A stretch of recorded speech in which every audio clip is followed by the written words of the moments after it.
नमस्कार। आज हम बिहारी के दोहे के भावार्थ पढ़ेंगे। हम देखिए, बिहारी के दोहे के भावार्थ, हम दोहे के भावार्थ और उसके अर्थ भी और वाक्य के साथ हम पढ़ेंगे। इस दोहे में देखिए, बिहारी जी ने ईश्वर की महिमा बताइए। ईश्वर की जब कृपा हम पर होती है और तो क्या हम कैसे खुश होते हैं, हम प्रसन्नता से अपना जीवन बताते हैं, और दुख आने पर हम कैसे परेशान हो जाते हैं, इसके बारे में वर्णन किया है। देखिए, दोहे के भावार्थ।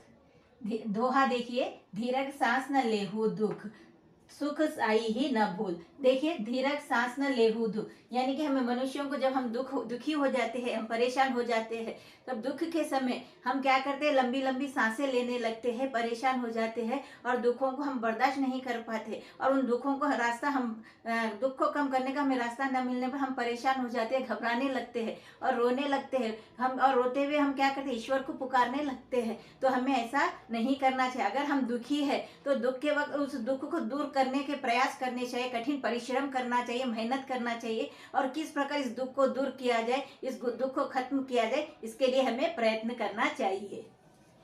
सुख सही न भूल। देखिए, सुख में जब सुख में हम सुखी होते हैं और हम क्या करते हैं, हम अपना जीवन प्रसन्नता से बिताते, सारे सुखों का हम उपभोग करते, सभी सुख सुविधाओं का हम उपभोग करते हैं, साथ ही साथ प्रसन्नता के साथ हम अपना जीवन बिताते हैं। तो इस वक्त बिहारी जी कहते हैं कि जैसे कि हम सुख में अपना जीवन बिताते हैं, खुश रहते हैं, उस वक्त भी हमें ईश्वर को नहीं भूलना चाहिए। ईश्वर को इसके लिए हमें धन्यवाद कहना चाहिए कि ईश्वर ने हमें इन सब सुख सुविधाओं का हमें प्रदान किया है और हमें हमारी परेशानियों को दूर किया, और हम सुख से हम अपना जीवन हम बिता सकते हैं या बिता रहे हैं। और अगर जब उसके बाद जब कभी फिर दुख आता है तो हम क्या करते हैं, सारे सुखों को तो हम खुशी खुशी मना लेते हैं और सब प्रसन्न साथ अपना जीवन भी बिताते हैं, मगर जब दुख आता है तो हम रोने लगते हैं, बार बार ईश्वर को पुकारने लगते हैं, घबरा जाते हैं, परेशान हो जाते हैं, और बार बार ईश्वर से कहते हैं कि ये भगवान, हमें क्यों इतना परेशानी हो रही है, इससे इतनी तकलीफें हमें क्यों हो रही है, इन परेशानियों से छुटकारा दिलवाए। तो इस वक्त हम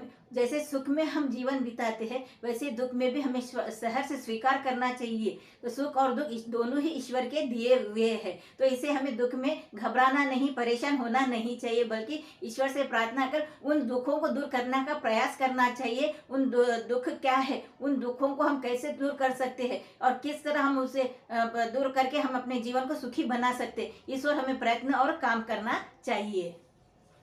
दई दई क्यों करत है। देखिए, यहाँ पर बिहारी जी कहते हैं कि परमात्मा परमात्मा, ईश्वर ईश्वर करके हमें बार बार क्यों पुकारते हो। जब सुख में तुमने ईश्वर को पुकारा नहीं, सुख में ईश्वर को याद नहीं किया, तो अब दुख में क्यों ईश्वर को पुकारते हो। सही बात है, ऐसे वक्त में हमें जैसा कि दुख में हम ईश्वर को हमेशा प्रार्थना करते हैं, याद करते हैं, तो सुख में भी हमें ईश्वर को याद करना चाहिए, उनका धन्यवाद करना चाहिए, क्योंकि ईश्वर ने हमें सारी सुख सुविधाएं और सुख हमें दिया है। तो इसके लिए हमें ईश्वर का धन्यवाद करते रहना चाहिए। अगर हम ईश्वर का धन्यवाद करेंगे, ईश्वर से प्रार्थना करेंगे, तो कभी हमें दुख होगा ही नहीं, क्योंकि हमारे जीवन में सब कुछ शुभ शुभ और अच्छा ही होता है। तो इसीलिए हम बिहारी जी कहते हैं कि जब सुख में तुमने ईश्वर को याद नहीं किया, तो दुख में यहाँ पर ईश्वर ईश्वर परमात्मा परमात्मा क्यों चिल्लाते हो।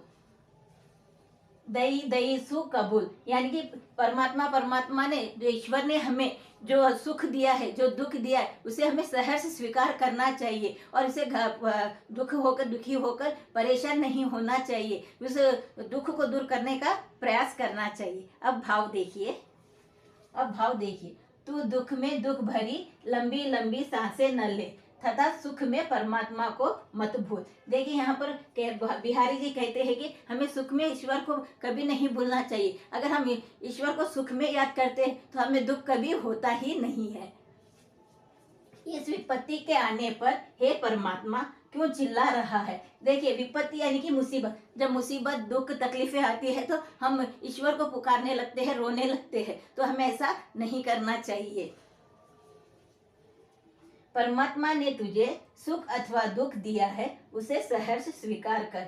यानी कि देखिए, ईश्वर ने हमें जितने सुख सुविधाएं प्रदान किए, कभी सुख के साथ हमें दुख भी आता है साथ में, तो हमें सुख और दुख दोनों को स्वीकार करना चाहिए, और सुख और दुख में हमें समान रूप से रहना चाहिए। ज्यादा सुख में हम ज्यादा प्रसन्न हो जाते हैं, खुशियों से अपना जीवन बिताते हैं और ईश्वर को हम भूल जाते, तो हमें ऐसा नहीं करना है। और दुख में देखिए, हम रोने लगते हैं, चिल्लाने लगते हैं, घबरा जाते हैं, परेशान हो जाते हैं कि इस दुख से छुटकारा कैसे पाए, और बार बार परमात्मा को याद करने लगते हैं। तो इसीलिए यहाँ पर बिहारी जी बता रहे कि हमें दोनों रूपों में, दुख में और सुख में समान रूप से ईश्वर से प्रार्थना करनी चाहिए, हमेशा ईश्वर को याद करते रहना चाहिए। इसी तरह के वीडियोस देखने के लिए लाइक, शेयर, कमेंट करें और सब्सक्राइब भी जरूर करें। Thank you.